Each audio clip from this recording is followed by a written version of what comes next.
반갑습니다. 9월 10일 토요일 새벽 말씀 드리겠습니다. 성경 말씀은 누가복음 8장 18절 한 절입니다. 그러므로 너희가 어떻게 들을까 스스로 삼가라. 누구든지 있는 자는 받겠고 없는 자는 그 있는 줄로 아는 것까지도 빼앗기리라 하시니라. 아멘. 오늘 본문에 예수님께서 하신 말씀의 핵심은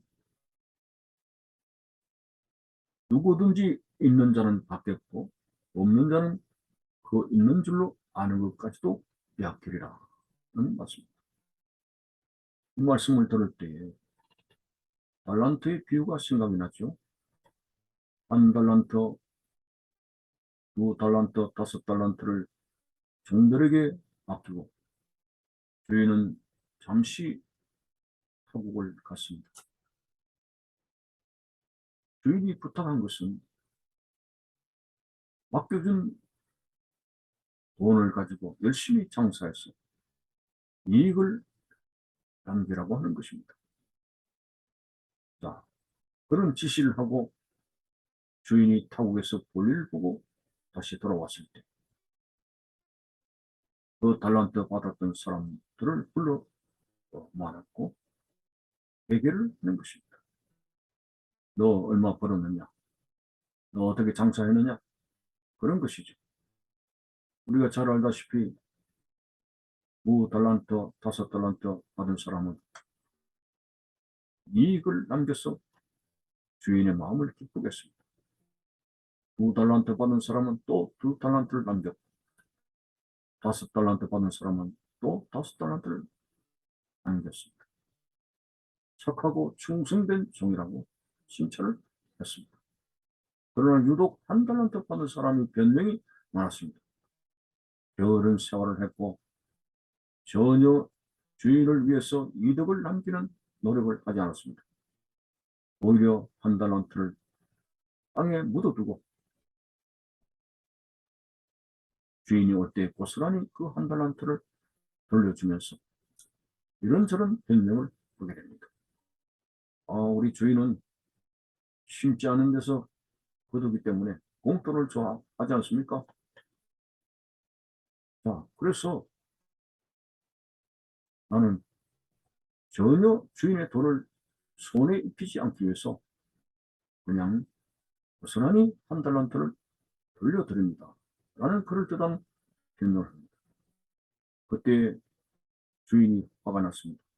이 말대로 내가 공돈을 좋아한다 하죠. 그러면 이것을 다른 사람에게 빌려주었으라도 이자라고는 공돈을 남겨야 되지 않느냐. 네 말대로라면 그렇다. 근데 너는 네 말과는 맞지 않게 땅속에 한 달란트 그대로 묻어두고 그것을 이제 네가 회개할 때 가지고 맞지 않느냐. 그 변명이 맞지가 않았습니다. 그래서 그 달란트에 비해서 한 달란트 받은 사람은 있는 것까지 빼앗기고 더 충성된 자는 또 더 좋은 곳으로 맡겨질 때는 그 내용을 볼 때 오늘 말씀이 이해가 갑니다. 누구든지 있는 자는 받겠고 없는 자는 그 있는 줄로 아는 것까지도 빼앗기리라. 다시 의역을 하게 되면 누구든지 이익을 남겨서 주인을 기쁘게 한 자는 더 받겠고 이익을 남기지 못한 그런 없는 자는 그 있는 것까지 빼앗기게 되리라고 그렇게 말씀했습니다.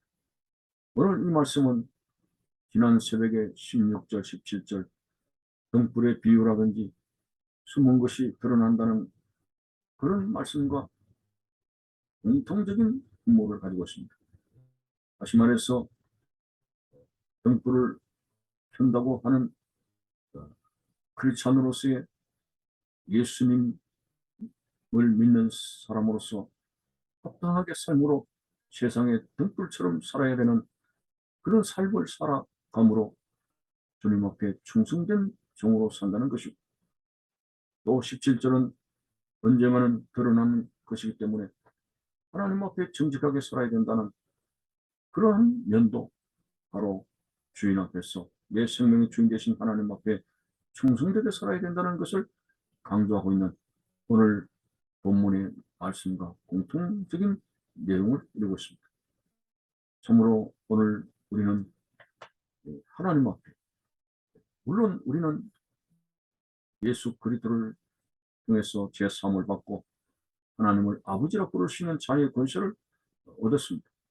그렇지만은 구원은 예수 그리스도를 통해서 받고 자녀의 권세를 받았지만은, 그러나 우리에게는 상급의 구원이 있다는 사실을 알아야 됩니다. 상급을 얻기 위해서 우리는 하나님을 주인으로 모시고 우리는 충성된 종으로서 열심으로 하나님 앞에 수고하며 살아가야 된다는 것을 발견하게 됩니다. 바울은 말하기를 구원에도 부끄러운 구원이 있다고 했습니다. 겨우 특별히 구원 얻는 신자 되기보다도 네가 죽도록 충성하라. 그러면 내가 생명의 멸류관을 네게 주리라고 하신 말씀대로 충성된 삶을 살아감으로 말미암아 최후에 우리 하나님으로부터 멸류관을 쓰고 상급을 얻을 수 있다면 얼마나 그것이 영원한 구원인가를 생각해 볼 수가 있습니다.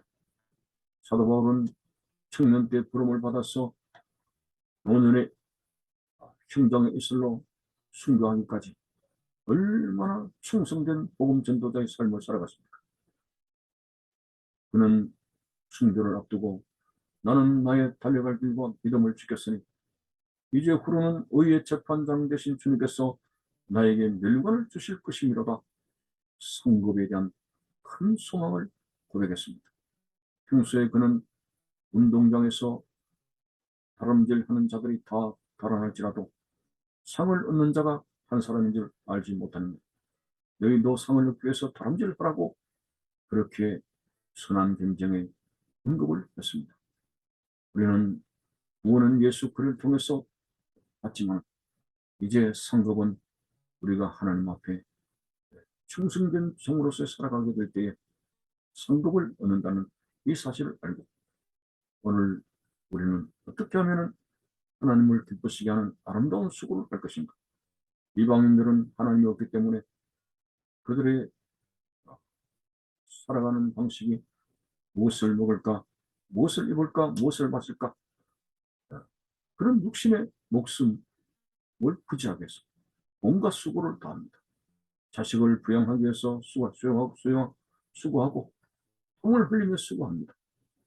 그러나 누가복음에 보면 어리석은 부자가 나옵니다. 1년 농사가 잘 돼가지고 배를 두드리면서 이번에 풍성한 수확을 냈다. 창고를 더 늘려서 꽉꽉 채워놓는다면 이제는 오랫동안 일하지 않아도 풍족히 먹고 살겠다. 이렇게 자신의 인생 성공담을 자랑했습니다.